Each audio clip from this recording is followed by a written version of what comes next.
Hello and welcome back to my series, Teach Me Something. Now, today I'm joined by the very wonderful and talented Emily Jane Sarroff. How are you, my love?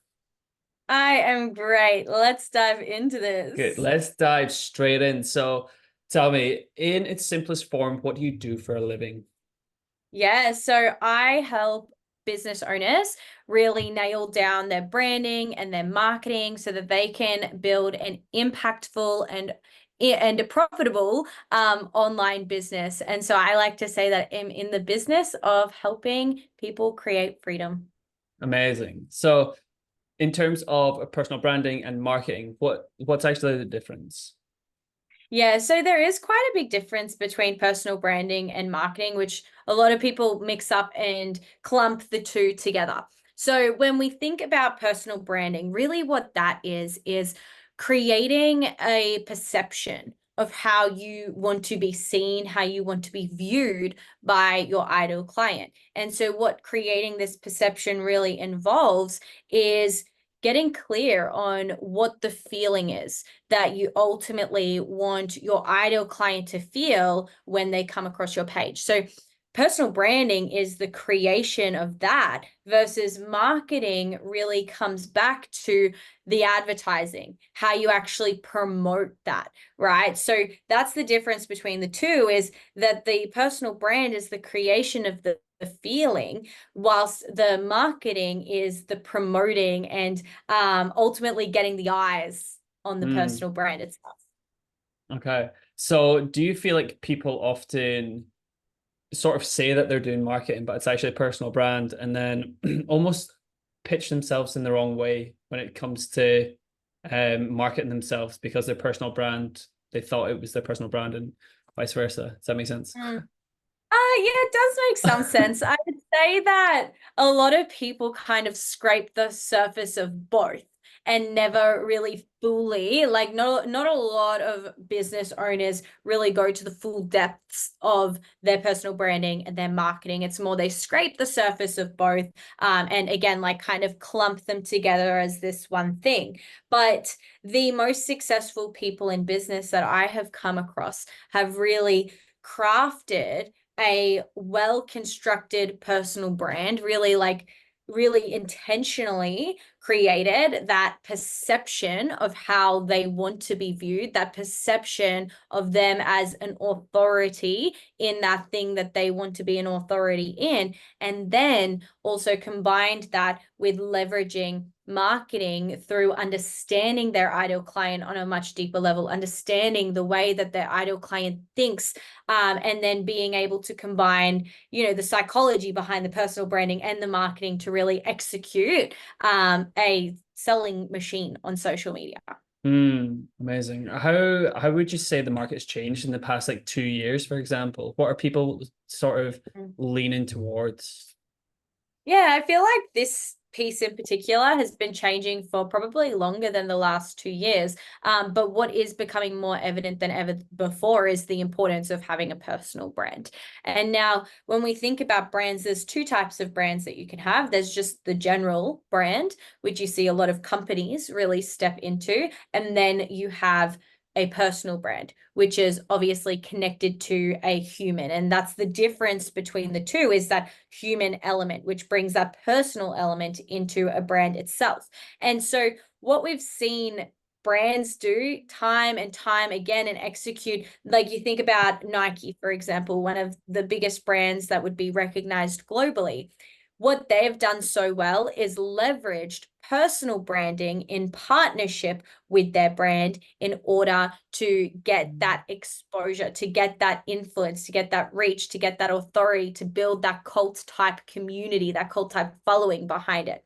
And so, what we see happening in the online business space is obviously people doubling down on personal branding because of that desire that consumers have to be buying into humans. It's a human to human connection that people are really is really driving buying behavior.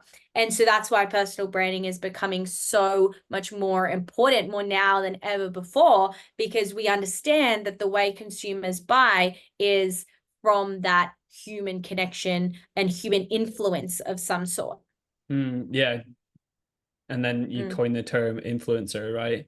So that's where a Yeah. lot of these like big brands are going to go to aligned. I'm saying aligned now because recently what I've been seeing is people like companies have been going to the wrong types of influencers, like who are promoting the wrong Yeah. avatar for that company.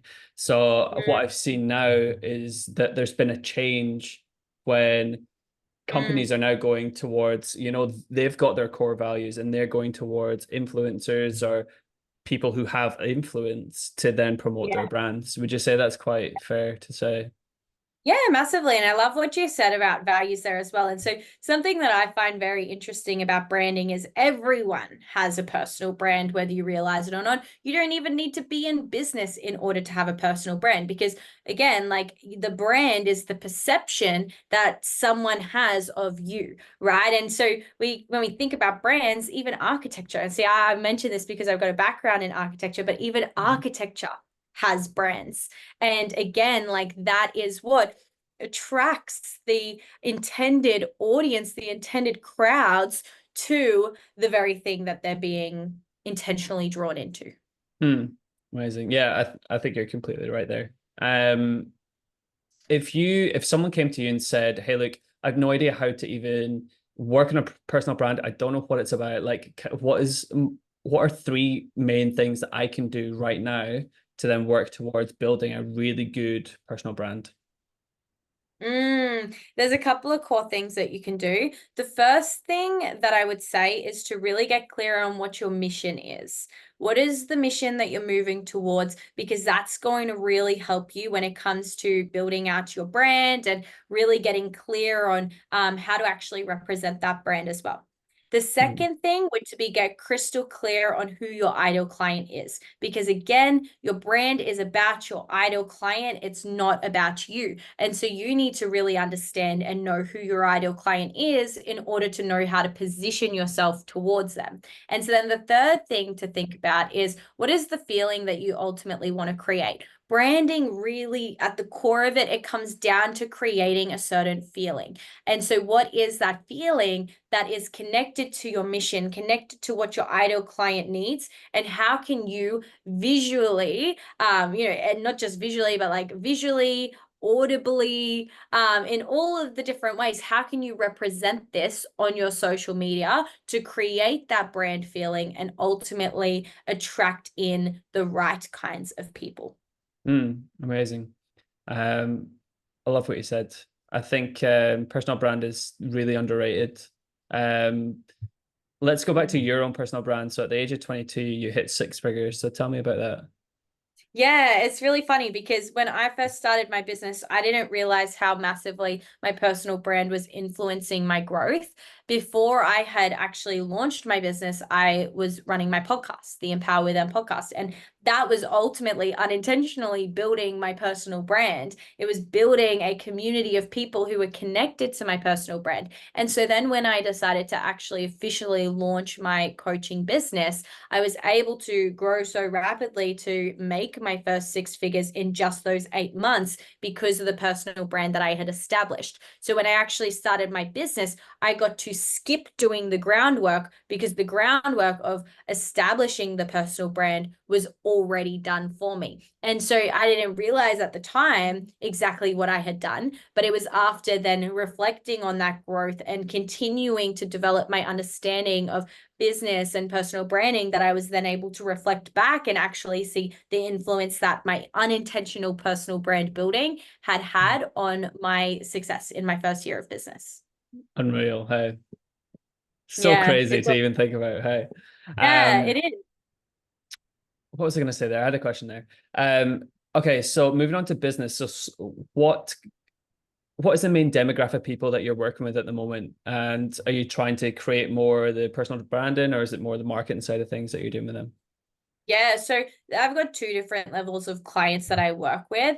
But with both of these clients, I have such a heavy focus on building personal brands and helping developing their marketing skill set. But the way that I work with each client is quite different. So the first level of client isn't yet making six figures in their business. And so what I do is I work with them inside of my business academy to actually help them learn the skills that they need to learn and help them implement those skills so that they can build towards their first 6 figures. And so that's the first type of client that I work with. The second type of client I actually do a done for you service with. And so that is the client who is already doing 6 figures, or even potentially 7 figures in their business. And they're wanting the done for you personal branding, where I come in, I build out their entire brand identity for them, to help further position them as that authority figure, that global speaker, or that next level shift in their overall brand. And I execute that level of delivery for them. Sick. Sounds like Mm. I know the work that you do, and I know it's great. Yeah. And I really want other people to jump on board and jump in with you even for a call. So I think, yeah, you're next level. So Thank you. ladies and gentlemen, Emily Sarroff. Oh, I appreciate you. This was great. No worries. Where can people find you? I'm so easy to find. I'm Empower with Em on Instagram, or you can listen to my podcast, which is also Empower with Em. And if you're on the Gold Coast, you've probably seen Emily's ads already popping up on Facebook. Sorry, on Instagram. They're everywhere. I see Yes, them every time I go you'll on, have which to. is great. Yes. So yeah. Yeah, everyone will have to come to Mentors and Mimosas, our entrepreneurs networking evening, if you're on the Gold Coast or from Brisbane region. There you go. Sounds good. All right. Thank you so much. Bye.